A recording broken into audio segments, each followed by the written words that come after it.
So, guests in your park and even some of your staff claim to have seen a ghost. Have they? Well, let me put that concern to rest right now. You see, there are no such things as ghosts. My name is Special Agent Walter Peck, and I'm the authority in charge of this investigation. Be assured the full weight and power of the EPA are now on the case. Too late, Peck. The Ghostbusters are already here. Ray Stantz, you and your fellow hoaxsters should be doing dinner theater somewhere and butting out of where you don't belong. We're following up on an anonymous tip, Peck. Obviously, we could bury the hatchet and work together on this. Ghostbusters and EPA working hand in hand? Really? Of course not. I'm on to you, Stantz. And when the time comes for you and the rest of your so-called Ghostbusters, I drop the hammer. I hope it's not on your foot. I see you've already met Walter Peck, which means you must be pretty nervous by now. But as of this moment, it's the Ghostbusters who are on the scene, ready to believe you and ready to help. That means your specters, spooks, and spirits problems are now in the hands of professionals. My understanding is that you may have run into a little friend of ours we call Slimer. Well, let me reassure you that he's relatively harmless for a Class 5 full-roaming vapor, which is to say he can bring down your whole operation if we don't get him under control. Oh, sorry, I realized. I haven't introduced myself. Really, I mean, I shouldn't have to, seeing as you must know the Ghostbusters, but just in case, I'm Ray Stantz, Ph.D., a doctor of parapsychology with a minor in metallurgy. I'm an expert in paranormal history and have traveled extensively, both in this plane of existence and others. I'm also a non-transient corporeal entity of the state, county, and city of New York. That includes the 5 boroughs, of course.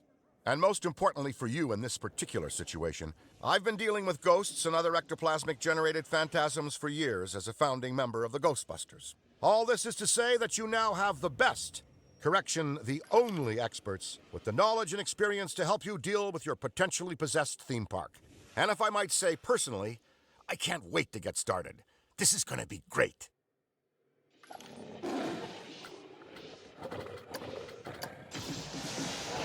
I once had a dream of something I loved from my childhood.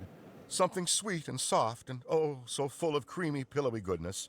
And then it tried to destroy Manhattan, so I roasted it. The Stay Puffed Marshmallow Man, the form of the destructor. So, let's put that misunderstood sailor in the park, and don't worry about that other stuff.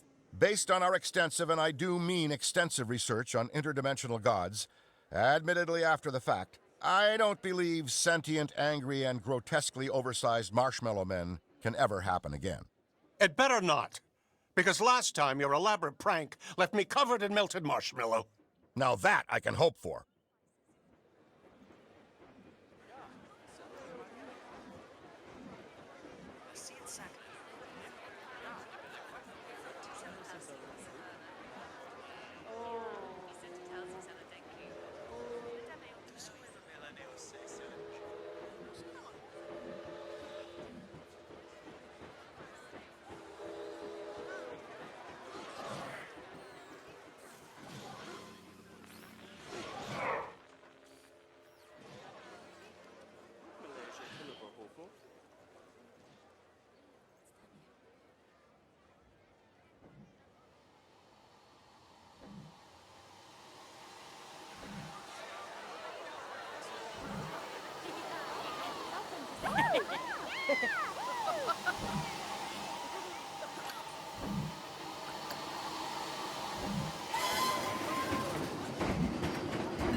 Now, the call that came into the Ghostbusters office was an anonymous tip, which doesn't bode well when it comes to tying that to a paying client. Venkman and Egon said this was a fool's errand. Well, Venkman did anyway, but do what you love, and the money will find you is my motto. So here's how I see this working. Just like any elimination job, it's not just what you see, but what's hiding in the woodwork that matters. I suspect there's a lot more ghost activity happening here than what we have on the surface. So what we'll need to do is lure them out into the open, where the Ghostbusters' patented, almost licensed by the City of New York particle thrower can be most effective.